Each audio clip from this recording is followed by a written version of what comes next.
All right, welcome to the spring break edition of Weather and Climate Chat. Happy spring break, Dr. Michael Davis. How are you today? I'm good, but it seems more like summer. Yes, we're going to get to that in a minute, and I didn't introduce myself. I'm Monsoon Mike here, of course, if you don't know that by now. Our new day, doing these on Mondays now, so we can give you a look ahead at the week. And well, first, let's do a summary of this past week. It was interesting week, as I always say every week. We had a little event on Friday night. What's a Friday night where we had a dusting of snow? Friday we had a little dusting, yes. A little Then dusting. earlier last week we had temperatures in the 60s. That's right. We did have a couple days in the 60s. It was pretty nice. Then this past weekend, it was pretty quiet after that dusting of snow in some areas, even yesterday morning, or I should say for time-sensitive people if you're listening on a different day. Sunday morning had some snow showers up in the Poconos. We did not see any around here. But now let's put the past behind us and talk about this week. Spring breaks have always been notoriously up in the air. I can remember some really cruddy spring breaks with cold, rain, snow, and I've had some really gorgeous spring breaks. This looks like this might lean toward more the gorgeous type of spring break week, wouldn't you say, Dr. Davis? Yes, the high pressure is currently to our southeast, and we're going to be getting mostly southerly, southwesterly winds, which always bring about warmer temperatures. And we could be pushing some record temperatures by Tuesday into Wednesday. Yeah, we're not talking just average or fairly benign above normal temperatures. We're talking about some pretty possibly record-breaking warm temperatures Wednesday. So I don't know if we should do our little thing that you and I usually always do, where we try to guess the temperature. What were you going to say, Dr. Davis? I'm sorry. I have the record high temperatures. Please do. Yeah, I didn't have that prepared for me. And we got Wednesday. Okay. For Allentown, it's 70 degrees, Uh-huh. which was set in the year 2000. Okay. Reading was 74, set in the year 2000. Okay. Philadelphia was 73, that was set in the year 2000. So 2000 is when we had most of these records being set at that point. Yeah, and I'm looking at some of the models and some of the ideas for Wednesday. Well, let's first get one at a time here. Monday we're going to be in the upper 50s, low 60s. Looks like we get 61, 62-ish. Would you agree with that? Yeah, I'd probably say low 60s. It was a little deceiving this morning because it's still moderately chilly out there because it's kind of breezy. But the interesting thing about this breeze is it's not your normal northwest breeze. It's more of a southwest breeze. So that's what's bringing in the warmer air for later this week. If you just generally think about it, it's warmer to our south. So Exactly. if the winds are out of the south, it should be a warmer wind. If it's to our north, where it's generally colder, you're going to be getting cold air. Makes perfect sense to me. Now, tomorrow we get deep. It looks like we get deep into the 60s tomorrow. I'm going with, I see AccuWeather for our area is going with 68. So they're kind of aggressive for tomorrow. Let's see what the National Weather Service wants for Kutztown for tomorrow. Let me bring up my National Weather Service app here. Weather Service for tomorrow in Kutztown, if it's going to bring it up, here we go, is 66. So we have 68 for AccuWeather, 66 for National Weather Service. Yeah, I'm going to go with the Weather Service. I think 66 seems about good for tomorrow. Would you say that, Dr. Davis? I would probably go higher than that. You're going to go higher than that? I'm going to be Okay. bold for once. Okay, usually it's the other way around. And Okay. I'm going to say upper 60s. Okay, so you're going to go with the, 68-ish? Around there? I think the high pressure is just going to be too strong and giving us a good amount of sunshine, and the winds out of the south will push us up a few more degrees. Okay. Wednesday, National Weather Service going with 73, and AccuWeather for our area going with, what did I say before? 74. Yeah, 70. No, they're going with 73 as well, too, on Wednesday. Now, you had said that the Allentown record high on Wednesday is 70, so I think that's easily Yes. going to be a broken record right there. That's pretty much a guarantee, I think. Reading, you said, is 74, I believe. On Wednesday. 74. That's going to be close. That's going to be close, yeah. That's going to be close. Although, based on how this year has been going, with records always tending to want to fall, yeah, okay. I'm going to say 74. I'm going to tie the record in Reading, and definitely break the record in Allentown. Okay. And Philly was what was their record? 73. I think they're going to break that. I think they could get to 74 on Wednesday. What are they calling for on Thursday? For Philly? Okay, I got to check Philly now. For Philly, the Weather Service is calling for Now, is this for Wednesday or Thursday? Wednesday. Did I say Thursday? Yeah, I'm starting to confuse. No, I think I said Wednesday. I don't know. Whatever. we're definitely talking about Wednesday here. Weather Service on Wednesday for Philadelphia, where the high for the record high is 73, is going with a high of. Oh, my Android would never win prizes for speed, so they're going with 74 for Philadelphia on Wednesday. So they think the record's going to be broken. Yeah. So yeah, what do you think for Wednesday? I'm probably thinking 73, 74. Okay. Low 70s. Okay. Now, they also have the record high temperatures for Thursday. Yeah, Thursday's going to be close because we do have a cold front coming through, but it's not going to be a huge cold front, and it looks like we still warm up into the 70s before the cooler air comes in. Mm-hmm. And we have 75 for Reading, which was 2006. Okay. Allentown was 75 in 2006, and Philadelphia was 76 in 2006. Now that might be a little more out of the reach because Thursday it's looking like Dr. Davis. We see a little more clouds coming in ahead of the front. Yeah, that one might be a little tough. That one might be out of the reach right now. The Weather Service is going with for Kutztown. Okay, they're only going 69 on Thursday. Actually, partly sunny with a chance of showers. High of 69 for. And let's see what they got for Philly because the front obviously would be coming in later there. So maybe they'll be a little more aggressive in Philly. Thursday's high in Philadelphia for the Weather Service is 73. Okay. What's the record high for Philadelphia on Thursday? Thursday, 76. Okay, that might be out of reach as well there, too. All right, so it looks like Wednesday we have a record-breaking day. Thursday might be a little more out of reach. But definitely I think Wednesday will be our beauty day of the week. Yeah. I think Wednesday's the one we should go outside and do something. Yeah, definitely. And even tomorrow, I mean, especially if we're thinking upper 60s, me more than mid 60s, you upper 60s, even tomorrow is a fantastic day too. And even today's not bad either if you don't mind a breeze. But cool front comes through on Thursday, and we do cool down a little bit after Thursday, but nothing really that normal. Normal around this time of year is what, Dr. Davis? Around 50, I believe? 46. 46, okay. So even a little cooler than I thought. So I'm looking at the Weather Service for Friday, 61, Saturday, 59, Sunday, 60. So still well above normal. Still a good 10 to 15 degrees above normal. Yeah, the sun's getting a little stronger. Yeah. So we're going to be having a little bit more in the way of heating. Yep. And we should also point out that it's return of daylight savings time. I saw that this weekend, and I forgot about that. It's longer days now. I remember I'm old enough to remember 10 years ago when did it used to be April, I believe. So now it's March. So which is nice. So that's gonna the only bad thing about that is you lose an hour of sleep on Sunday, Saturday night into Sunday. But hey, we're gonna have longer nights now. Right now, sunset is. I don't know when sunset. About 6:10. Yeah, I think it just passed 6 o'clock recently. So now we're going to be about having some decent sunlight till 7:10. So nice. So we're definitely, like I said, really the only thing that's not looking like spring right now is astronomical spring is still a couple of weeks away. Meteorological spring has started on March 1st. The weather's sure going to look like spring and feel like spring.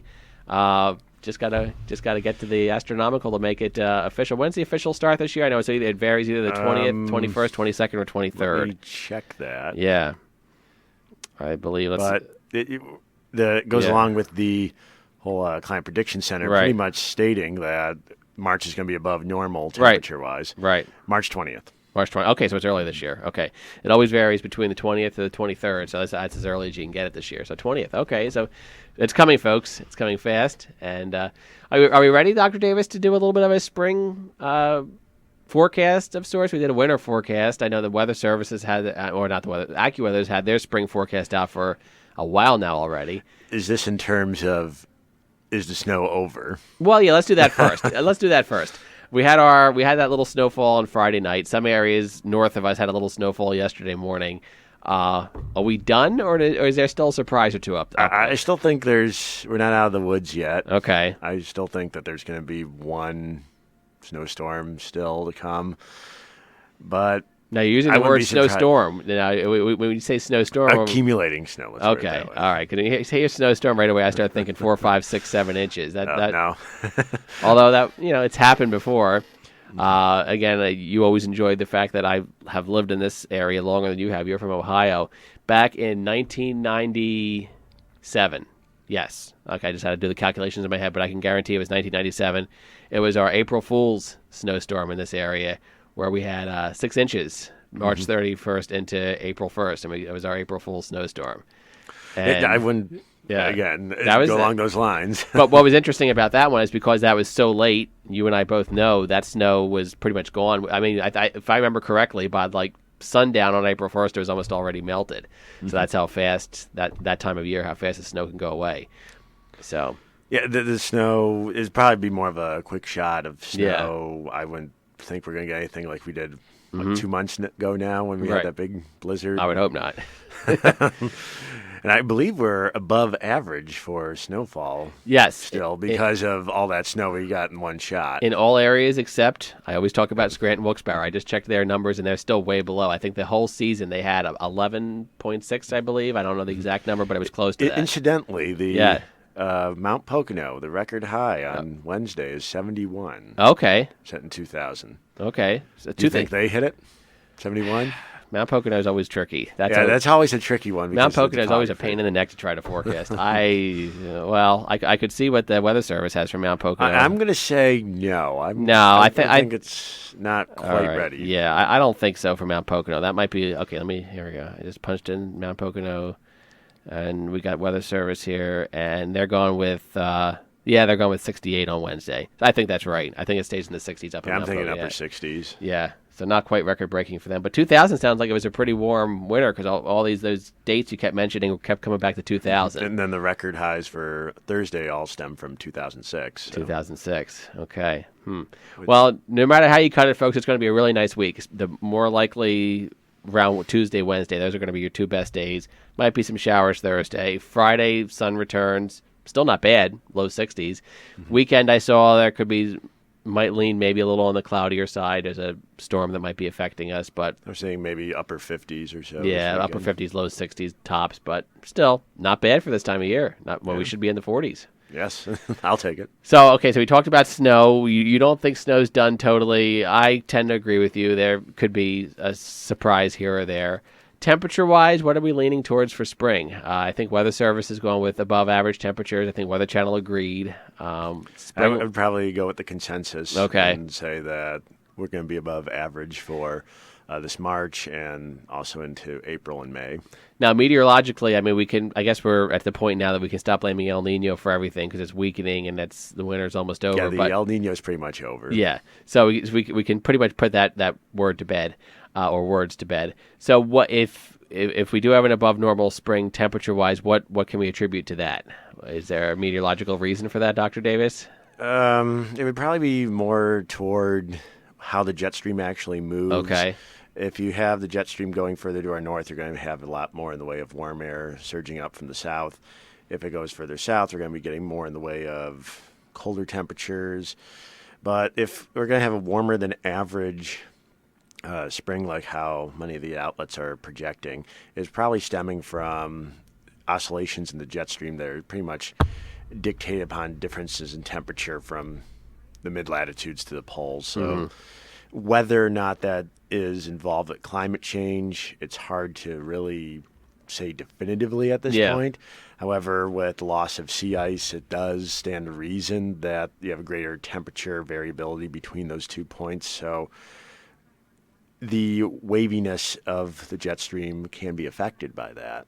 So I think it's a little bit of the onsets of things associated with climate change in terms of the jet stream location, how many waves you get versus just a warmer spring than usual. Okay.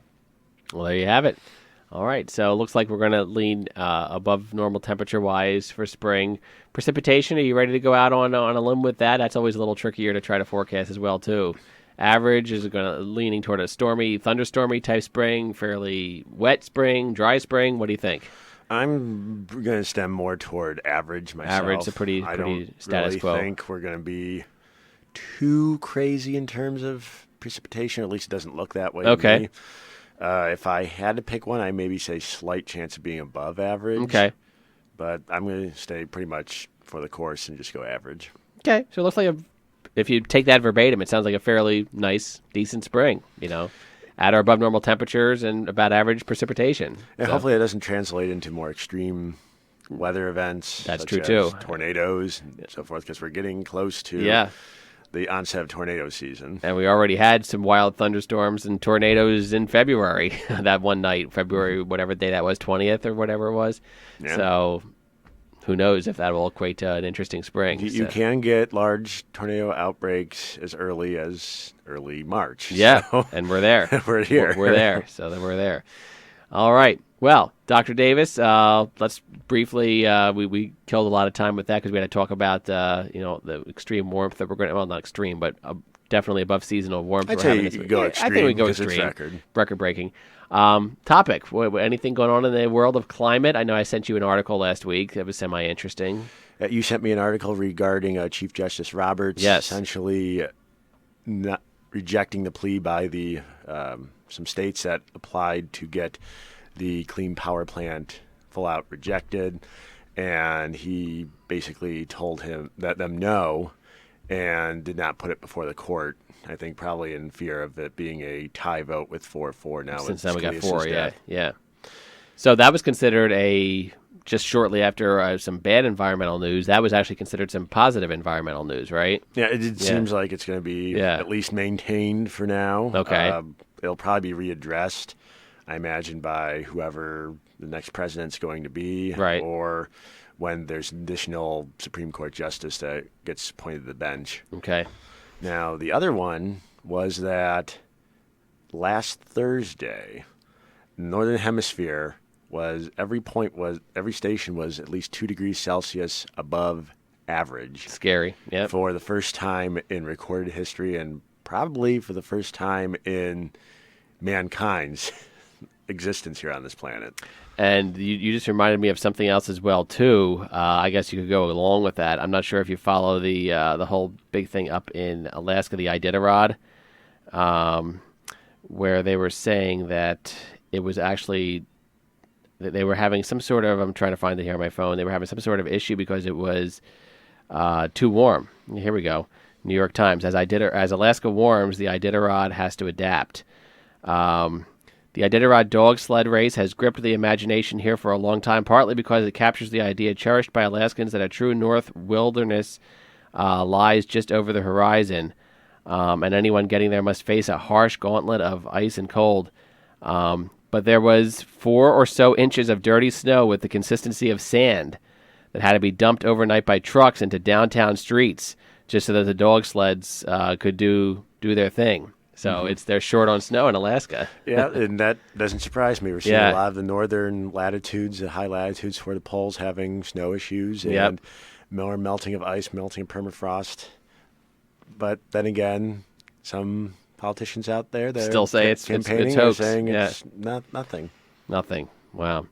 Which I hope to be addressing for those students that want to take my geography of 323. Nice segue. Yeah. Global warming and the science of climate change. Yep. And we do read a lot of not textbooks, actual books by major climate scientists like James Hansen of the NASA Goddard Center, or used to be there, I should say. Catherine Hayhoe of Texas A&M, and Michael Mann over at Penn State. Okay. We also have some climate skeptics like Fred Singer, who has a whole idea that this climate change is not occurring, and James Inhofe's book for The Greatest Hoax, Climate Change. And just today I picked Dr. Seuss's The Lorax for another required book for that Of course. That's great. I saw you post that. And that's absolutely fantastic because, I mean, you don't think of that, but that is like one of the best textbooks you could ask for on climate change. And that was published in 1971 during pretty much the height of the environmentalist movement, when you had the EPA being formed, Earth Day. Everything was starting around that time. Yep. Exactly. And Yep. it was ironically during the Nixon administration. So Yep. Yeah. you can take that and maybe draw some similarities between what we were like in the 70s versus today. And I hope to be addressing that in the course when we actually get to that. So what is that course once again? Plug it. Geography 323, Okay. Global Warming, and the Science of Climate Change. All right. So look that one up if you're definitely interested. It sounds like a fascinating course, and that That's for fall, I assume. Yes, Good. and it's the first time I'm teaching it, so Good I'm for looking you. forward to it. This is not a new course, but it's the first time that you're doing it, right? It's not a new course. Okay. One of our retired colleagues in the geography department originally pushed it forward Okay. and taught it, I believe, 2 or 3 times. But now I've inherited the course. Now you're taking and the torch. Very Yeah. good. Well, congratulations. It's going to be a fantastic course, I'm sure. And there you have it, folks. Plug that one and consider that for the fall. Yes, I would. And then I also have the meteorology course, which Of course. looks more at the local short-term meteorology rather than climatology I'm teaching now, long-term trends in the atmosphere.